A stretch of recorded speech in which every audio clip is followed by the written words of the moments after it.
Hello, welcome to this new conversation of the EAVI Conversation series. We will talk with Charis Xinari. So welcome again. This is Charis on the other side of the screen, and me on the other, beyond and behind the slides that we have just seen. Hello, Charis. How are you? Hello, Paolo. I'm doing well. Thank you very much. Hello from Cyprus. It's very nice to talk to you. So the Charis is from Cyprus. She's our guest today. She's a professor of critical and culture theory at the University of European University of Cyprus.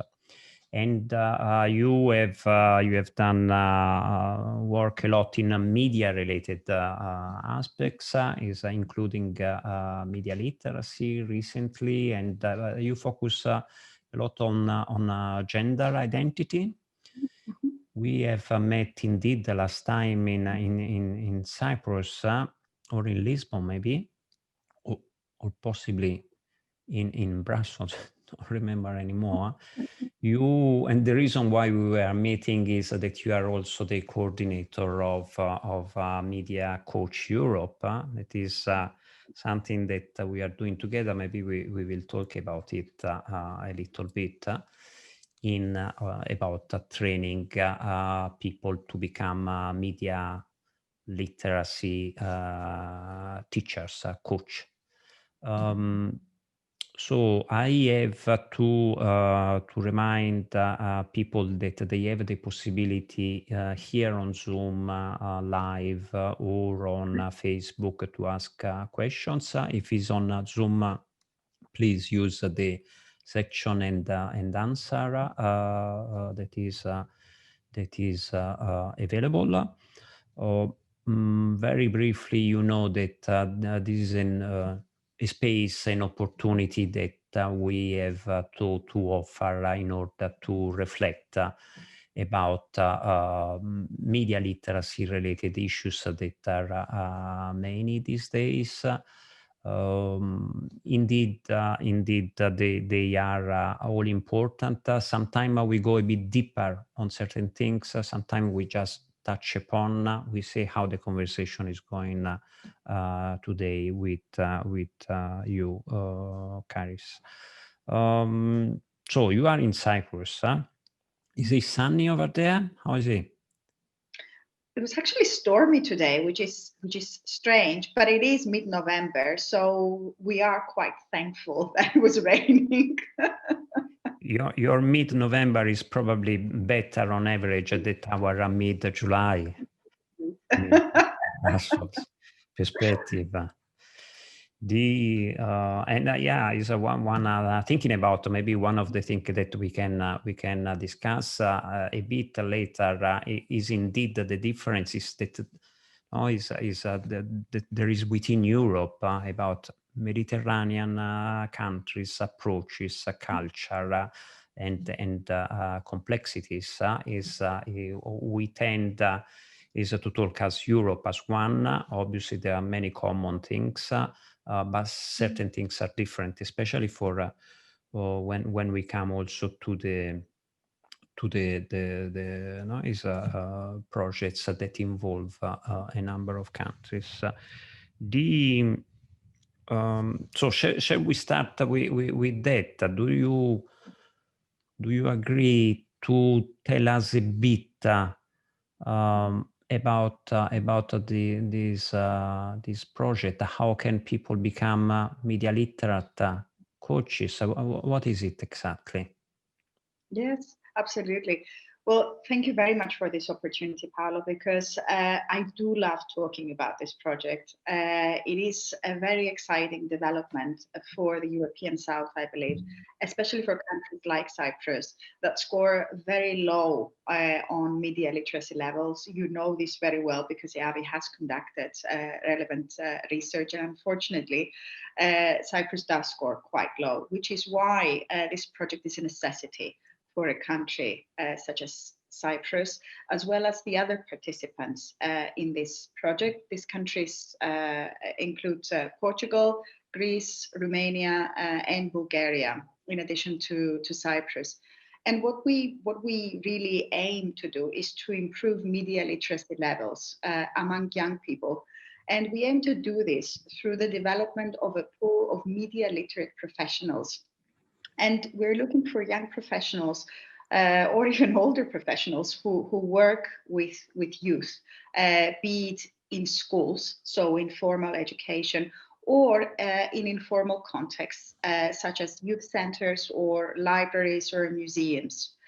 Instead of choosing to develop something completely new, what we chose to do was the scaling up of an existing good practice, a recognized and proven innovation in the field.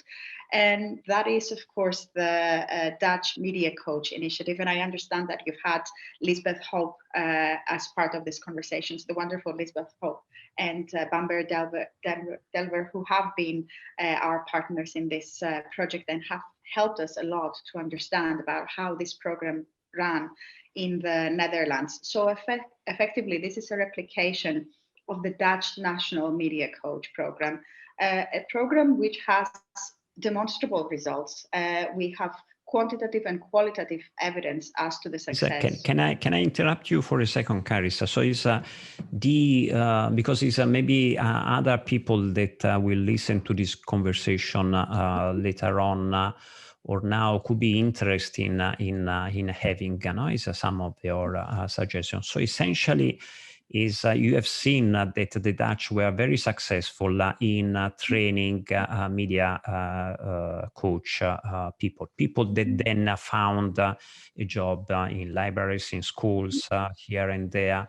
And so you decided, okay, why don't we do it in Cyprus? Why don't we do it in Bulgaria? Why don't we do it here and there?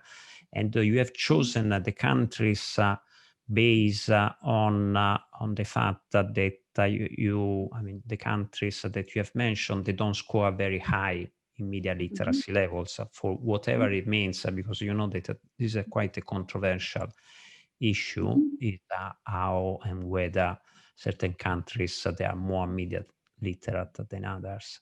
And how did you do it? Which tools, methodology are you using?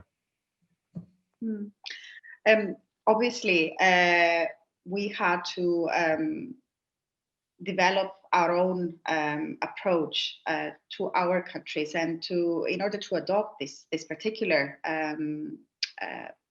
program, we really can't pretend we are the Netherlands. We're not the Netherlands, and we're not Finland. As you said, different countries have different media literacy levels. So what we first had to do was to evaluate the environment. We had to do an environmental assessment. What is the situation in our countries? So, for example, we had to look into policies regarding education, or we had to look at the socioeconomic conditions of the majority of the people, to, of course, check inequalities and what we refer to as the digital divide. Who has access to what?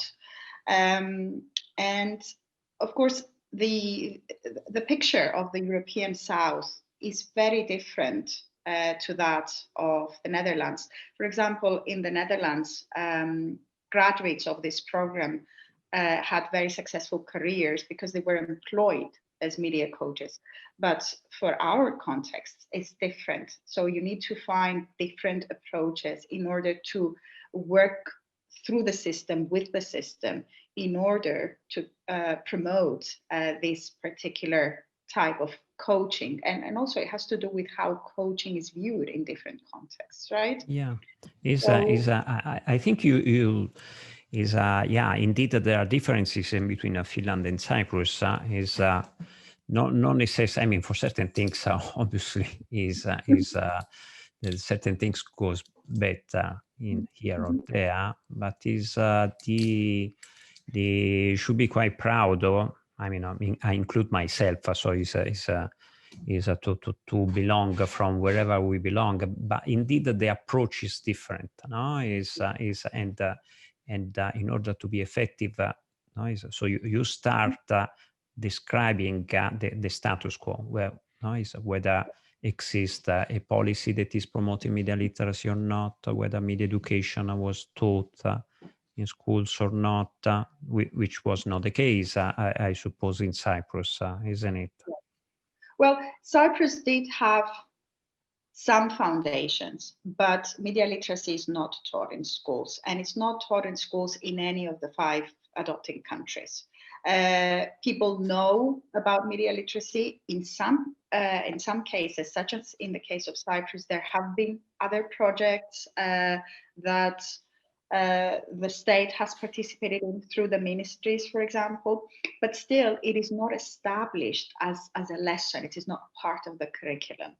And really what would be ideal for us would be if media literacy became part of the curriculum. And of course, this differs from country to country. For example, even democracy levels or the perception about what democracy is and how citizens participate in decision making makes a difference in the levels of media literacy that a state promotes through the curricula, right?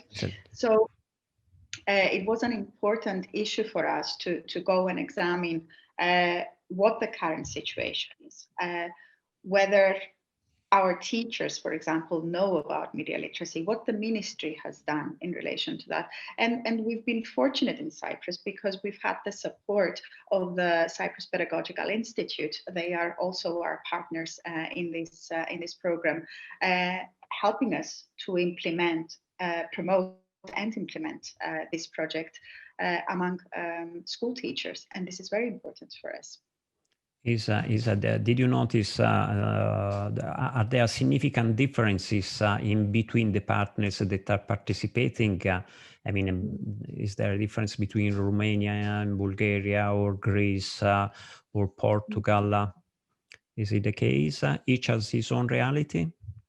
Yes, absolutely, absolutely. I mean, it has to do also with the levels of bureaucracy that one needs to go through in order to get any of these decisions approved through the main governmental channels, for example, whether ministries are willing to give you access to schools or to teachers.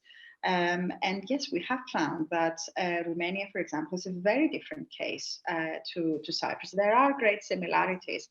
And for example, our Romanian partners have been very dynamic and very keen in promoting this project. But there are different obstacles depending on the society that you try to apply this to. And this is something that we all have to take into consideration.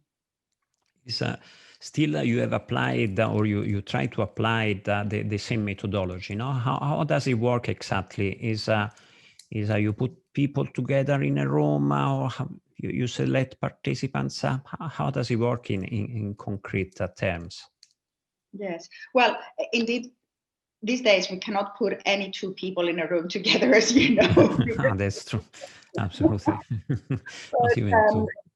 The truth is that our Dutch partners used to deliver these trainings face to face. And this is something that we had to adapt, and I'll explain how in a minute, not only because of the COVID situation. In some ways we were ahead of COVID. It's almost like we predicted it. It was us and Bill Gates. But really what happens in the context of these trainings is that following the environmental assessment, each partner country develops a curriculum based on which the candidates will be trained. Of course, each country had to train their own trainers via the Dutch program, and Elizabeth and Bamber had been extremely helpful in that sense. So we really had to get a lot of feedback from the Dutch partners. But each of our countries develops a curriculum composed of 10 dossiers, 10 themes, effectively. And again, each country based the selection of the themes on their own reality. So they what are is not all the important? same. They're not identical, no. There are similarities and we do have overlaps, but they're not identical. Still, I have to say that the main themes remain the same. So it's usually fake news, democracy, cyberbullying, participation. There is an overarching theme that really connects to social media and Web 2.0 technologies. Obviously, we're doing media coaching that involves old traditional media and new media, but I think it is fair to say that new media, in inverted commas, really is the technology that dominates today. So we talk in a moment. Sorry, I interrupt you because I have a question which is very difficult to answer.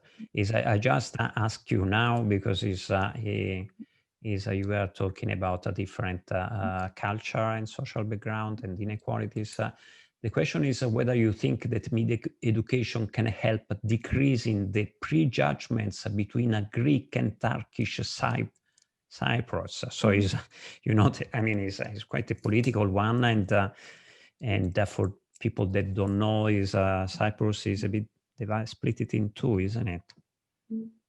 It's true, but it's very interesting because as with other situations, I believe that social media can really have an impact in the way that they promote certain ideologies. This is what social media does today. It promotes certain ideologies, and usually it is dominant ideologies that are channeled through social media. But as in other cases, I believe that social media can be used to promote a better relationship between, for example, Greek and Turkish Cypriots in Cyprus, and I'm pretty sure that they do this in some ways. That does not mean that they cannot also promote hate and keep people apart, and we've seen this happening many times. But I have to tell you, just to add this personal note, both my parents are refugees from the north, and recently in a group that we're all part of, a Turkish Cypriot shared about 500 photographs that were rescued from my parents' villages. And people found their memories through social media. To me, I was not even born in 1974. This was very, very touching. This was a moment where social media do good, and I was extremely grateful for that. We talk about social media in a moment. Indeed, it very much depends on how a tool is used. But there are, as the issue is quite complex. But I like to have your opinion in a minute. To finish with the media coach, so this is what you are doing. You are adapting for each countries. You have 10 dossiers, you call them. Then you train. How many people do you train? We train 100 people in each country, so a total of 500 individuals. And it's fair to say that some of our partners have already exceeded the 100 that was required. Of course, this is not always easy because it really depends on the size of the population as well. For example, you cannot compare Cyprus to Greece. You cannot compare less than 1 million to over 9 million. So it does make sense that there are different obstacles, different challenges that one encounters in this. But which were the main obstacles, in fact, that you found during and challenges, as you say? Really promoting the idea of media literacy. For example, in Cyprus, our teachers have the opportunity to take a number of training seminars, which are offered to them for free, as is this series of seminars. Now, this is a series of 10 sessions. It's 40 hours of work. It's quite a lot of work for quite busy people, exhausted by our children, I suppose. So in a sense, choosing to do this requires commitment, and it is difficult to recruit for 10 weeks when someone can choose another topic that will take fewer hours. So it really is about making people understand why this is important and what it is that they have to gain. Are people paying for the trainings? Not for our projects, they're not. And this is another advantage. You know, this is completely new in our countries, and it is being completely for free, which is fantastic news. And of course, the aim is to find ways to continue with these trainings even after the project is finished, which would be fantastic news for us and for media literacy.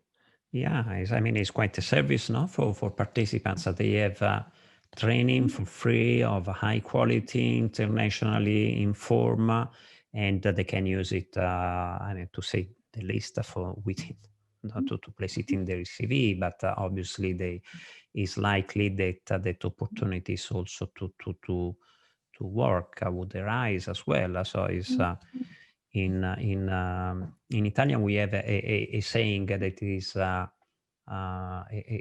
learn the art and put it aside. It will become useful eventually.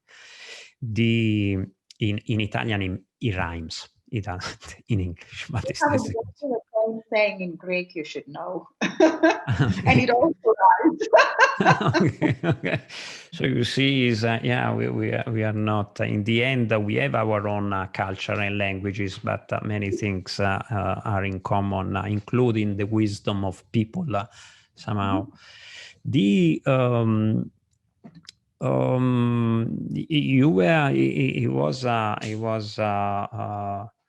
It was funny when I told to you last time. When you say that amongst these differences you were describing Cyprus as a bit a conservative society, and you were telling me that is, for instance, for COVID, that to avoid people to be contagiated, some measures have been adopted, but for instance, from a religious point of view, some others have not. What was the story? Yes, well, this is an interesting story. I mean, Cyprus, as is Greece as well, they're countries where Orthodox is very dominant. And of course, we take measures for COVID as all other European countries. But there have been many protests from people who are very religious, insisting that they should still have the right to the Holy Communion. And I do understand that it is their right. It's also their choice. But it becomes a bit complex when everybody shares the same spoon, for example. So it is a controversial issue. And tonight we're expecting the announcement of new measures in our country. And so the priest was using the same spoon for everyone.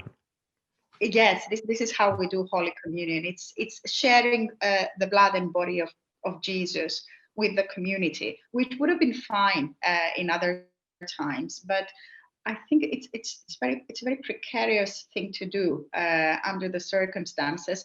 Not wanting to offend any religious people, but scientifically, it doesn't make very much sense, I'm afraid. Yeah, they could use plastic disposable spoons. I suppose they could have, Yeah. but maybe they can't.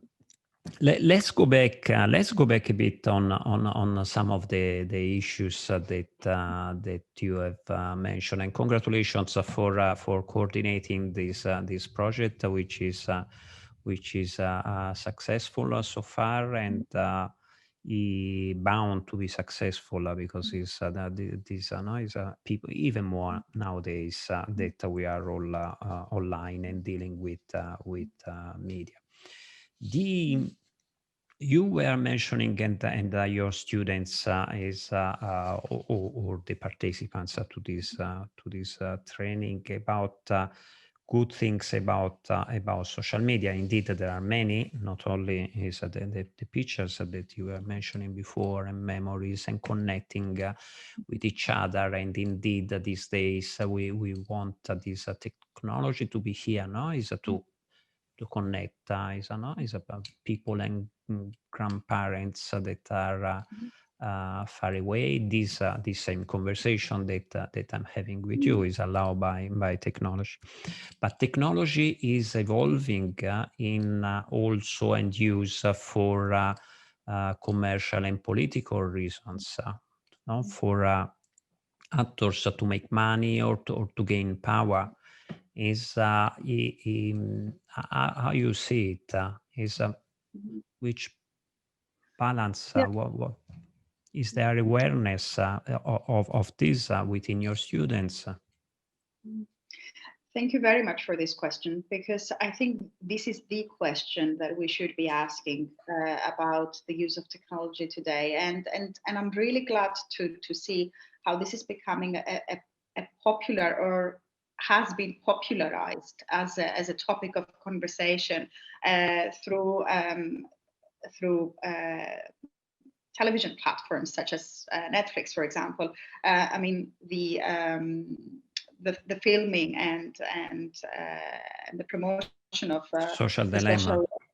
Social Dilemma on Netflix, which by now all my students have watched. I think really raises issues in the broader community, and really raises awareness in a manner that we at universities cannot do. And what I find very interesting is that the COVID pandemic raised these issues as well. Not only has it forced all of us to turn to technology in order to educate ourselves, our children, our students, but also it has shown us what the challenges and what the darkest side of social media is. And I think for us running this program in Cyprus, this was also evident in the interest that the program raised in the community. We had some 75 people interested in this last series of trainings during the pandemic, which really to me says something about the way people are reacting to the role of the media in all of this. For example, the amount of fake news stories that are being published on social media. And of course, the incessant sharing and reposting of this information without fact-checking, without even considering the source, has raised a lot of issues. Also, the role of the media in the manipulation of public opinion. In fact, the very way public opinion is formed via social media today, how they've become the new public sphere, if we want to use Habermasian terminology, the new public sphere. Everyone gets their say, but everyone may not have the same motives. And of course, a lot of the work that citizens themselves have to do is really to sort what it is that they need to take in and what it is they need to reject, because social media platforms are not going to do that for you. They will not hold themselves responsible for this. So the responsibility is now transferred to the audience to decide on whether a story is true or not. Although I do understand that platforms, for example, I know that Twitter, and it has done it very recently, also during the American elections, flags certain posts, but it really isn't enough. And so we really need to develop an audience that is educated, because no one else is going to do it for us. Much of the responsibility falls on us and not on. That's a call for the importance of media literacy in itself. That is we have as EAVI, we have done a review of the Social Dilemma, the movie that was broadcast through Netflix, and that is about the role of social media, in particular during the previous USA elections. Is we have said that there are we found good and bad things about the. I remember to have met Charis Xinari in San Francisco a couple of years ago, and we were talking about this human dimension of technology that need to be reconquered in order to regain control over the technologies. And indeed, we found that that it was good to ring the bell, no? Is is an alarm, is a wake up alarm for society to say, hey, and a movie can do that because it has an impact that, as you mentioned, we cannot have otherwise, because it reaches millions of people. And how many conferences should we organize before getting to those numerous people? On the other hand, and I think that is for us is not. I mean, it's a bit surprising that people are not at all aware of certain issues. So the way in which technology can influence our opinion is. On the other hand, we found that it was the movie was a bit too technology centered, too Silicon Valley is center, and that indeed certain issues or concepts were a bit simplified, necessarily because a movie or a documentary is not just to inform, but it has also to entertain somehow. You mentioned indeed that we need to raise this awareness for people that can be done in various ways. No, the role of education by definition to inform people to be better citizens, better consumers somehow. But it's true that technology now has evolved to a point that is so sophisticated that we don't notice anymore that this is happening. Social media knows very well how our brain is working, and indeed they play the role is legitimately, because they are not meant to educate people, but to make money for that purpose. But yeah, it has reached an extent that is a bit worrying, isn't it? I mean, it's interesting that you say this. I mean, first of all, we all need to understand that we are not just consumers; we are prosumers. We consume and we produce, and we really need to understand. And this is one of the wonderful moments in Social Dilemma. That, you know, the well-known saying that if you're not paying for the product, then you are the product. And of course, we are the product, and we really need to understand the ways in which these big corporations capitalize on the data that we ourselves very willingly offer. You know, a very big discussion these days in Cyprus, I think probably in other countries as well, is about how we conduct exams online. And we've offered to use an e-invigilate program, right? And the first thing that students did was to protest about the use of their personal data, and where is this data going, and who will use it. And it just made me laugh. I mean, I really respect the fact that they were interested in their personal data, but then they are very happy to share it willingly on Facebook or on Instagram or on YouTube, uploading videos, etc. So you can't be selective in that sense about what happens to your personal data. You really need to be aware what happens to your personal data and how it is being used, so that big corporations make money out of it. Especially when I talk to my students, because I teach media literacy at the university as well. When we talk about this issue of participation, and how we are all prosumers and how we all also produce context. One of the things that we say, and it never sort of, it never crosses their mind before, is that we produce the product that everyone else is buying, but we never make any money out of it. And of course they'll say, oh, but you know, some people make money because they're influencers. And the answer is yes, it's not a real profession, right? It's a trend. And yes, some people make money out of it, but really the big platforms do not rely only on influencers. In order for influencers to work, you also need to participate. You need to view it, right? So you work for these platforms. And don't get me wrong, I have nothing against the use of the platforms. I have accounts and use them. And I do believe in the power of social media, but it is not always a power for good.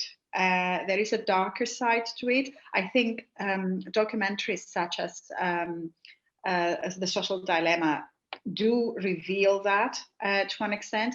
And I do agree that it is very technology focused and technology oriented. But then again, it also answers a lot of questions that I also get many times by friends, family, students. For example, when they ask, you know, I was at this shop the other day and I met this classmate I had not seen in like 20 years. And now Facebook has offered me a connection with this individual. And I don't understand how Facebook knows.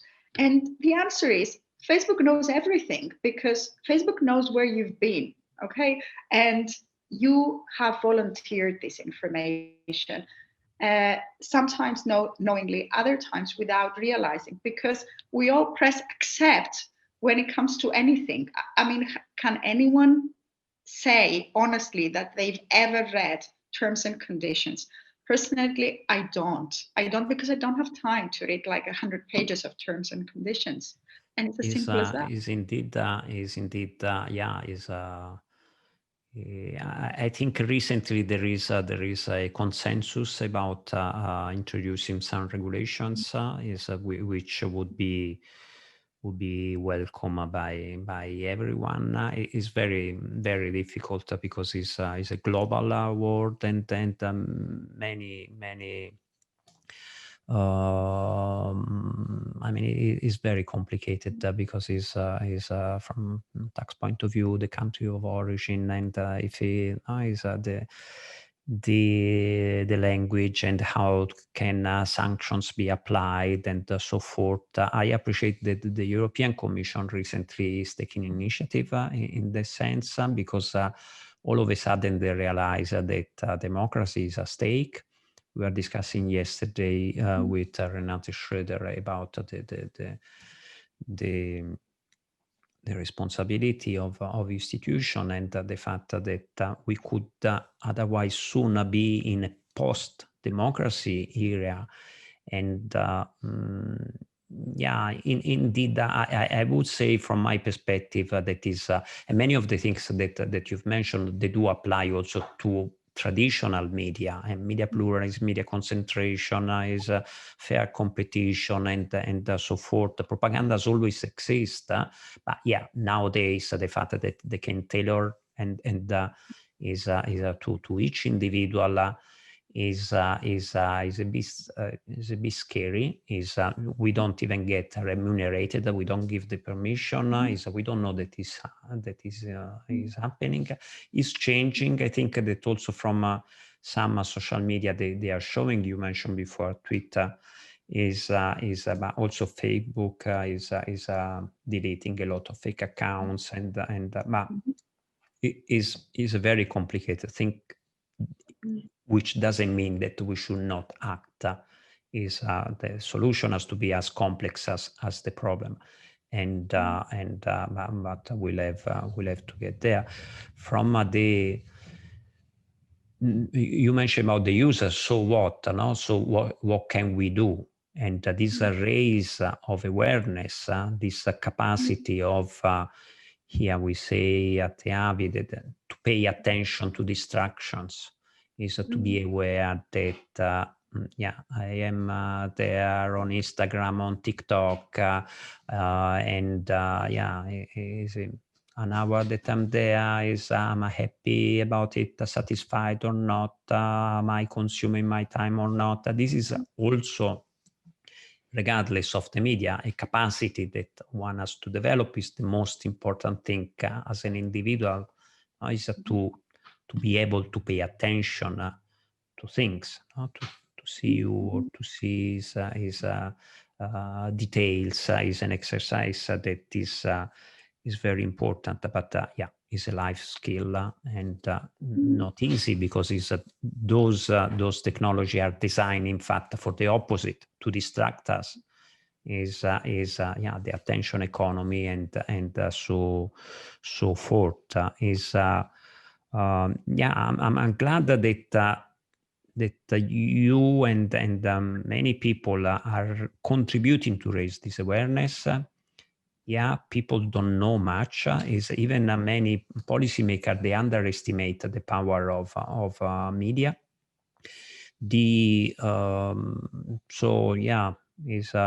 Are you optimistic? How do you see the situation evolving? Well, the reason why I'm optimistic is because, and I am, is because I think the public demands more these days, and we've seen it with the general discussion and reactions when it came to the pandemic, and to be honest, I think a lot of it was actually quite absurd, and again, it goes to show you what the power of social media can be, because so much of what is being published is inaccurate and unscientific. And of course, it appeals to the emotions of the participants. I often remind my students that there's a reason why Facebook uses emotional reactions. They're emotional reactions. They're not rational reactions to the posts. So really, it appeals to our emotions, and it has learned to control these emotions. But I think that the public is becoming more savvy, and it is because of initiatives like this one and many others that people are becoming more aware of what is happening with the media and how the media has the power to manipulate the way they think. So I am optimistic that one day people will understand that media literacy really is a life skill. This is what I've told my students the first week of this semester. I said, you may get less academic knowledge, but you will earn life skills, and that kept them so far, at least, kept them interested. So here's hope.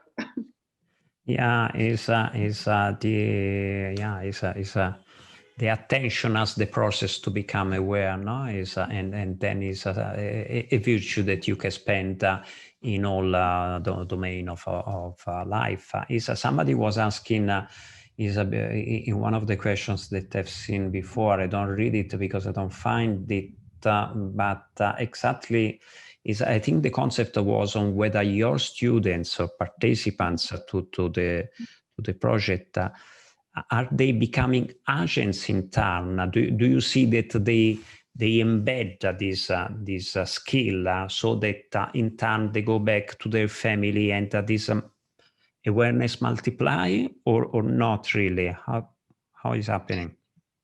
They do, in fact. And what is interesting is that a lot of these professionals chose to take the program, to participate in the program, because they're also parents, and they were motivated by personal interest, or some of them in fact told us that they were motivated because of personal stories that happened to some of their students. For example, this issue of sexualization on social media is a very big thing, and we had middle school teachers who said, you know, I follow what happens to my students, especially my female students, and I really want to understand, and I want to be able to help when they come to me with an issue. And what we have seen, because you must understand, when you try to implement such an initiative, you also change in the process. And we've also learned about the best ways of implementing it. And now we are in the 4th series of seminars. I would like to believe that we have also improved in the quality that we offer these professionals. And we receive a lot of positive feedback in terms of the practical advice we give them. For example, suggestions in terms of how they could implement this in practice in class as part of other courses. And, this is one way for us to actually sneak into the curriculum through the back door. But, we do hope that eventually we will get a slot of our own. We hope that media literacy will also be taught at schools. Someone is asking whether you think that, in fact, media literacy should be taught in preschool, so before the primary. It really depends. I mean, you could. And this is because we're dealing with really a group of digital natives. Our children today are digital natives. I sit in restaurants, or I used to sit in restaurants when we were allowed to, and I see 3-year-olds handling tablets, and it is sort of our fault that we give it to them. But then again, there are a lot of useful skills that they can develop using this technology. So we should not deprive them of the technology, but then we should guide them as to how to use it. So yes, there are practical ways that you could implement media literacy, even for such a young age. We do in fact have preschool teachers in our group of participants. Obviously, the approach differs when it comes to preschool, elementary school, or middle school. So there are different ways, and it is something which is flexible. You can adapt it depending on the age group that you're working with. In my own focus group, that is my family and my 4 children, I've observed them, and I also think that there is a lot to learn from them, even when they are 4, 5, 6. Is really the skill of the teacher is to have this empathy, and good teachers are good teachers, whichever is the subject that they are teaching. The Gordana is asking something about how did the pandemic reflect on the media in Cyprus. You can tell us something. Andrea De Ghetti is asking, well, one question at a time. How can we be on social media without committing ourselves? I mean, is how can you be there? I think we have answered this, not to develop awareness. You can be there. Just be aware that you are there. Yeah. It's true. I mean, let me start from this last one and just say that you really need to understand that you are in a powerful web of information, and if you're going to use it, you're going to use it wisely, and it really needs to teach us a lesson. This whole the issues that, for example, the social dilemma raises, that what it is that we concede to, what it is that we publish. We really need to think before we publish. And this is something that, yes, even preschoolers should know, even though they are not allowed by law to have accounts on social media. But we as parents as well, sharenting is a big thing, right?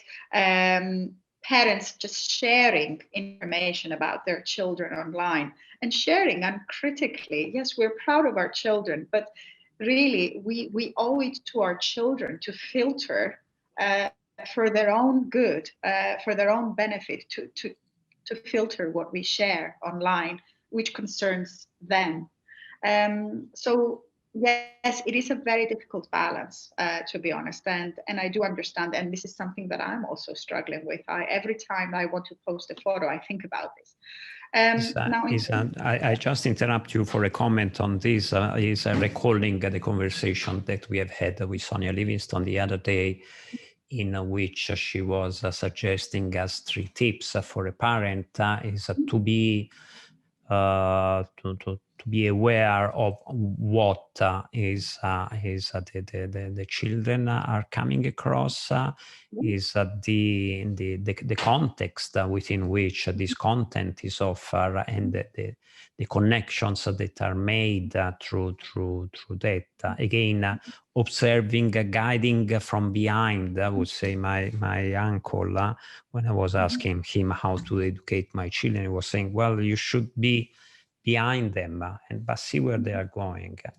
And she was also saying that children don't need necessarily, or they don't need to be taught about privacy. They know it. And they know many more things than adults imagine, or they are worried about. Sorry, I interrupt you. Yeah, no, it's actually an excellent comment, and you know, Sonia Livingston also knows, because she's run also the studies on EU Kids Online, and how children behave in different cultural contexts, and this is actually very important to point this out. Different cultures do have different reactions and different participation in social media, but also it's about really engaging in a conversation with your children. And then there are other organizations, actually some of them in Belgium, that promote this idea of not forbidding your children, obviously, and not really checking up on them all the time, but really talking to them, and not talking to them, rather talking with them about what is happening, and trusting them, indeed. And this is a very, very big thing, and it's a very big thing when it comes to issues, for example, relating to sexting and sextortion, which are very big right now and are a very big concern, especially amongst teenagers. I believe was there another question about the pandemic? Pandemic in Cyprus, pandemic media in Cyprus. Well, I should say to the person asking the question that it's a very big. Gordana, well, let me just say that one of the things that people talk about these days is about how every time we are to have a new set of measures to try and tackle the pandemic in Cyprus, the first thing that happens is that the media start leaking information, and then that probably the state checks the response on social media, and then decides on how it is that they're going to treat the whole thing. So there is a very, very capable scientific committee, but then again, this is also a very political issue, you understand. So it's like they're testing to see what will go down well with the people, and how much more are we willing to sacrifice. And of course, it is a very, very harsh dilemma for us, for all of us. It's not just about our freedoms, it's about our health, but also it's about what stays after the lockdown, right? And this is something that a lot of countries had to really establish to implement these lockdowns, which are very damaging for our mental health as well. And really, you cannot romanticize a lockdown. You cannot just say that I'll just stay home for 3 weeks and watch Netflix, because not everybody can.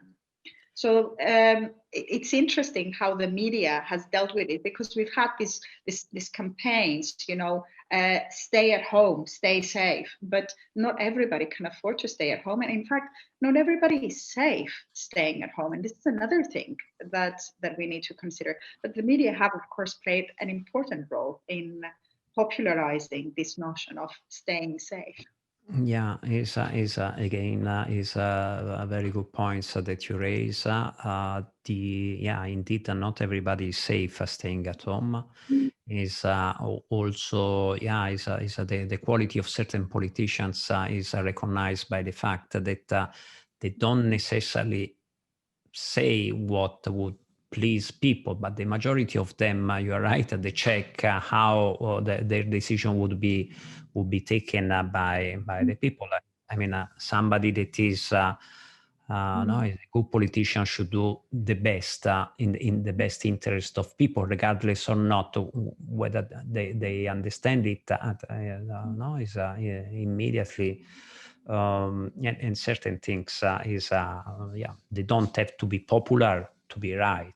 But yeah, is again is a big debate. I think, Charis, that what I've discovered is when Einstein discovered that time can go slower or quicker, I'm discovering with this conversation that time goes extremely quick when we chat. Is also is an hour that we are together, and we need to wrap up. I would love to have. We have other questions, but we will answer them. Somebody is asking for specific information about. We will try to answer them offline. Before giving you the floor and asking you which are no, if you have a message, a tip, or a worry or a hope, I do first the thanking, because I forgot to do it a number of times, and the people at the EAVI, they say, oh well, you should be a bit more structured. So let me thank obviously you, and but also the participants that are here on there is on different. We mentioned a number of times social media. Is YouTube, Facebook. We are on Instagram. We are on Zoom, obviously. And indeed the people of EAVI that have made these conversations possible, and we have brainstormed about the format, which is I'm very pleased with. Let me also remind people that tomorrow we have other two good, in fact, excellent media literate people, Tapio Varis and Jose Manuel Tornero from Spain and Finland, and we'll talk to them together. I'm always also inviting people if they have. Sorry, I'm a bit long, but I prefer not to forget it. All the points that in my notes they have written down for me is the tip.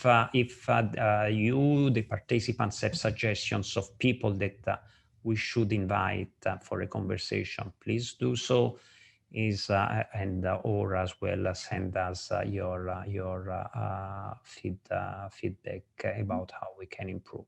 Do our EAVI test if you feel like.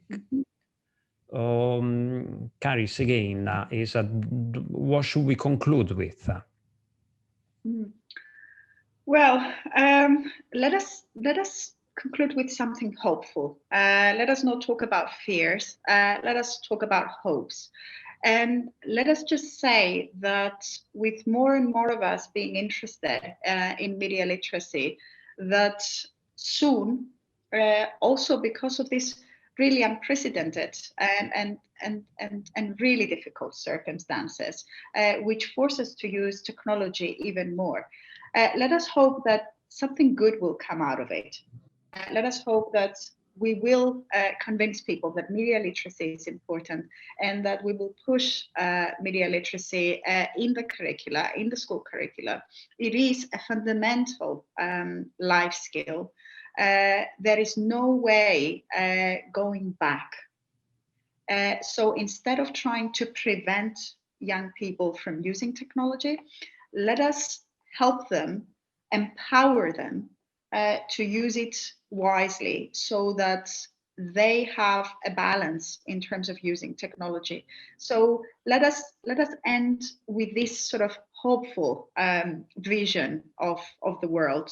Empowerment for Thank you. Is refreshing to have to end on a good tone, and thank you for the call of developing these virtues, values, approaches, skills. Is much more than an ability. Is a very broad concept, and everybody will benefit. Thank you, Charis. It was really.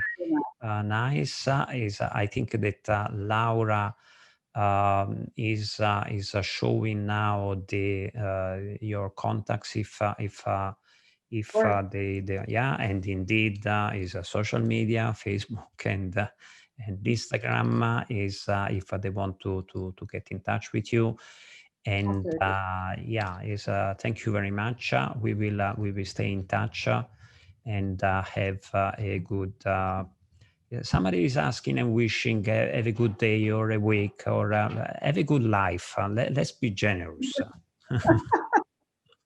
Indeed. Ciao. Well, thank you very, very much, Paolo. Ciao.